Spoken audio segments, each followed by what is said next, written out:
नमस्कार, मेरा नाम आलोक है। आप लाइव स्ट्रीज देख रहे हैं। मुख्यमंत्री नीतीश कुमार और तेजस्वी यादव के साथ साथ हवाई जहाज़ में सफ़र करने के बाद अब चर्चाएं शुरू हो चुकी हैं। देखिए, नीतीश कुमार भी पहले विपक्षी नेताओं की जब जुटान होती थी उसके एक बड़े नेता रहे हैं, उसके एक स्तंभ रहे हैं, लेकिन नीतीश कुमार फिर वापस एनडीए में लौट गए। और अब जब टीडीपी, चंद्रबाबू नायडू की पार्टी और नीतीश कुमार की जेडीयू की पार्टी, ये दोनों किंग मेकर की भूमिका में है। बीजेपी बहुमत से दूर रह गई, 244 सीटें ही मिली। लेकिन अब एनडीए को 294 सीटें हैं पूरे देश भर में, जो जानकारी है। और अब एनडीए की सरकार का गठन होगा, लेकिन उससे पहले एनडीए के नेताओं के साथ प्रधानमंत्री नरेंद्र मोदी आज बैठक करेंगे, जिस बैठक के लिए नीतीश कुमार रवाना हो चुके हैं तेजस्वी यादव के साथ। तस्वीरें आपको दिखाएंगे। देखिए, दो तस्वीरें, एक तस्वीर में तेजस्वी यादव पीछे बैठे हुए हैं, नीतीश कुमार आगे बैठे हुए हैं। ये वीडियो है, ये तस्वीर हम आपको दिखा रहे हैं स्क्रीन पर। और अब दूसरी तस्वीर देखिए, जिसमें नीतीश कुमार तेजस्वी यादव साथ साथ दिख रहे हैं, एक ही साथ एक ही विमान से गए हैं। ये बात तो सुबह से ही चल रही है, हमने भी खबरों के माध्यम से आपको बताया है। लेकिन नीतीश कुमार तेजस्वी यादव साथ साथ बैठकर क्या बात कर रहे हैं? कई सारी मांगे हो सकती हैं बिहार की। क्या सच में नीतीश कुमार तेजस्वी यादव के साथ जाना पसंद करेंगे? हमारे साथ अरुण पांडे जी है, बिहार के वरिष्ठ पत्रकार है, हम उनसे बात करते हैं। क्या लगता है, तेजस्वी यादव नीतीश कुमार साथ साथ प्लेन में दिख रहे हैं, हवाई जहाज में सफ़र कर रहे हैं, दिल्ली जा रहे हैं? नहीं, देखिए संजोग है ना, सेवा विमान से गए हैं और वहाँ उस विमान में 100 से अधिक यात्री थे जी अब दोनों वीआईपी हैं, तो दोनों की सीटें अब उसमें एग्जीक्यूटिव क्लास में होती है। जी दोनों आगे पीछे आपने दिखाया है, ये भी मैं देख रहा था। जी। तो एक आगे एक पीछे बैठे हैं। अब दोनों जब सब भेंट हो जाएगी हम्म। तो कुछ तो बात होगी ना, कि बिल्कुल कोई बात भी नहीं होगी। मतलब फिर बगल में तो बैठा दूसरा, हाँ, तो दूसरा जो वीडियो आपने दिखाया जी। तो कुछ बात होगी। अब हालचाल कुछ तो देखिए, ऐसी कटुता न होनी चाहिए, न ऐसी अपेक्षा रखनी चाहिए। अब दोनों का अब ध्येय और उद्देश्य और दिशा अलग अलग है ना। मतलब साथ आते हुए नहीं दिख रहे हैं कहीं? नहीं नहीं, अब कहाँ कहीं से कोई इसकी संभावना दूर दूर तक नहीं है। अभी एक बात आपने कही कि किंग मेकर की भूमिका में आज हैं नीतीश कुमार और फिर वहाँ चंद्रबाबू नायडू। अभी जो असेंबली पार्लियामेंट का जो रिजल्ट आया है और उसमें अकेले बीजेपी को 240 सीटें आई हैं। अब बहुमत का आंकड़ा 272 चाहिए। स्वाभाविक रूप से सहयोगी तो अपने दम पर बीजेपी सरकार बना नहीं सकती है। हाँ, एनडीए सरकार बना लेगी। हाँ, एनडीए को तो बहुमत मिला ही है। वो मैं बीजेपी की बात कर रहा हूँ कि 2014 के चुनाव में, 2019 के चुनाव में बीजेपी को अकेले बहुमत था। एनडीए की सरकार थी और उसमें नहीं भी बना सकती थी, लेकिन नहीं, गठबंधन धर्म का पालन करते हुए सभी अपने सहयोगी दल को एक एक मंत्री थे उसके। इस बार तो बगैर सहयोगी के काम सरकार ही नहीं बनेगी। तो इस दिशा में अब आज बैठक, अभी केंद्रीय कैबिनेट की बैठक हुई। प्रधानमंत्री ने राष्ट्रपति भवन जाकर प्रधानमंत्री पद से इस्तीफा दिया, राष्ट्रपति ने स्वीकार कर लिया। लेकिन वहाँ केंद्र में कोई प्रधानमंत्री की कुर्सी एक क्षण खाली नहीं होती है, तो नई सरकार के गठन तक वो बने रहेंगे, कार्यवाहक प्रधानमंत्री। हाँ। और फिर उसके बाद अभी 8 तारीख को संभवतः नई सरकार के रूप में, और नरेंद्र मोदी तीसरी बार 1962 के बाद, जवाहरलाल नेहरू के बाद ये दूसरे प्रधानमंत्री होंगे जो लगातार तीसरी बार प्रधानमंत्री बनेंगे। एक तो ये हो गया। दूसरा, जो कुछ अभी राजनीतिक गलियारे में चर्चा होने लगी, मैं मानता हूँ कि ऐसी कोई बात नहीं। ये लोग तो चुनाव पूर्व गठबंधन है। ये बात ठीक है कि कभी चंद्रबाबू नायडू एनडीए के साथ थे, फिर अलग हो गए। मैं 2019 की बात कर रहा हूँ, जब चंद्रबाबू नायडू ने पूरे देश भर में जिस ढंग से नीतीश जी ने किया था, भाजपा विरोधी दलों को एकजुट करने का प्रयास किया था। या फिर आपको याद होगा केसीआर भी वैसे ही कर रहे थे। सब कहाँ हैं आज? अब चंद्रबाबू नायडू और मिलकर अभी आंध्र प्रदेश में चुनाव लड़े बीजेपी के साथ और शानदार सफलता मिली है।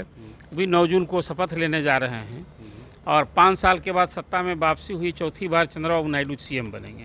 तो अब इस गठबंधन में, सरकार में साथ रहना चलाना, या और आपने देखा कि कल ही प्रधानमंत्री ने बीजेपी का केंद्रीय कार्यालय में अपने संबोधन में सारी बातें कह दी कि भाई हमारा एजेंडा क्या होगा, हम भ्रष्टाचार के खिलाफ, मेरी लड़ाई, मेरा जंग वैसे ही जारी रहेगा।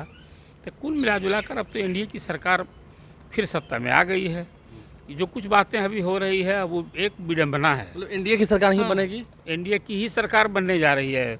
कोई दूसरी कोई सरकार बनने का कोई गुंजाइश ही नहीं है। रही बात नीतीश जी को लेकर जो चर्चा होने लगती है ना, ये बात ठीक है कि 2 बार उन्होंने जिस ढंग से पाला बदल, जिसको पलटी मार राजनीति कहते हैं, तो खुद उनकी विश्वसनीयता जिसको कहते हैं ना, एक प्रश्न चिन्ह लग गया, इसलिए ये सब चर्चा होने लगती है। लेकिन मौजूदा जो राजनीतिक परिस्थिति बनी है, आपने देखा साथ लड़े हैं दोनों को। बिहार में 12-12 सीटें आई हैं जदयू और बीजेपी को, साथ हैं और साथ रहेंगे। लोजपा भी 5 सीटों के साथ है। हाँ, लोजपा भी, इस बार लोजपा का जो स्ट्राइक रेट रहा है, हाँ, वो शानदार रहा है, 100% आया है।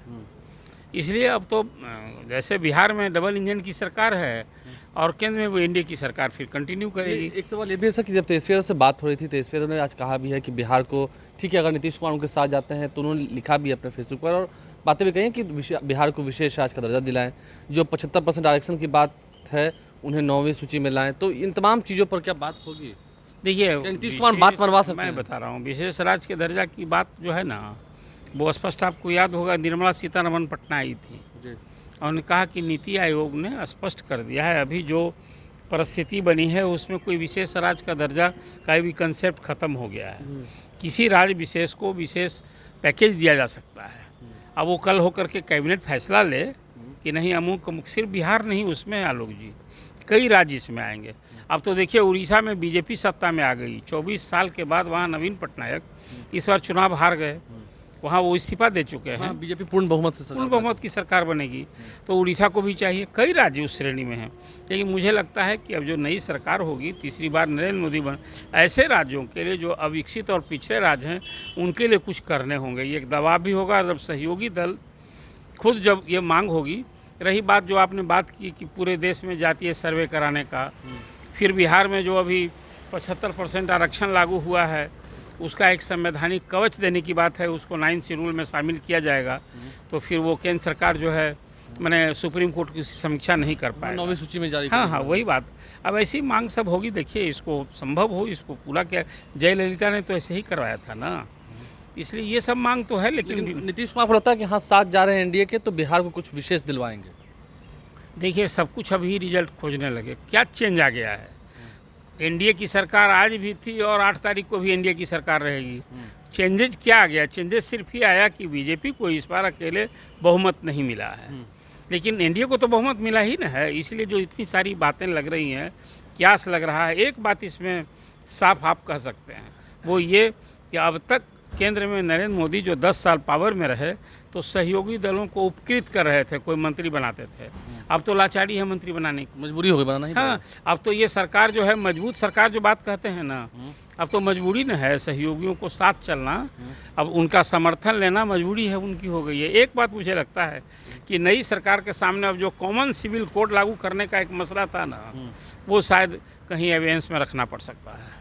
एक बड़ा वो सवाल है। अब बीजेपी तो अपना सारा पॉलिटिकल प्रोमिसेस पूरी कर चुकी थी, 370, 3 तलाक, राम मंदिर, अब एक यही इशू था कॉमन सिविल कोड, जो पूरी तैयारी कर चुकी है। लॉ कमीशन की रिपोर्ट आ गई है, लेकिन मुझे लगता है कि शायद जो अभी राजनीतिक परिस्थिति बनी है उसमें इसको एविडेंस में रखा जा सकता है। देखिए अरुण पांडे जी हमारे साथ थे, क्या कुछ उन्होंने बताया है, बिहार के वरिष्ठ पत्रकार हैं, क्या कुछ विश्लेषण किया है, तेजस्वी यादव की 2 तस्वीरें, दोनों का क्या अर्थ है, और बातचीत हुई है तो बातचीत तो होती है, लेकिन उसका कोई ये मतलब नहीं है कि नीतीश कुमार वापस इंडिया के साथ जा रहे हैं, यानी कि महागठबंधन के साथ जा रहे हैं, ऐसी कोई बात नहीं है। आज महागठबंधन की भी बैठक होगी दिल्ली में, एनडीए की भी बैठक होनी है, नज़र दिल्ली पर होगी। हम हर तस्वीर से आपको अवगत कराएंगे। हमारे चैनल को सब्सक्राइब कर लें, साथ साथ फेसबुक पेज भी लाइक करें। धन्यवाद।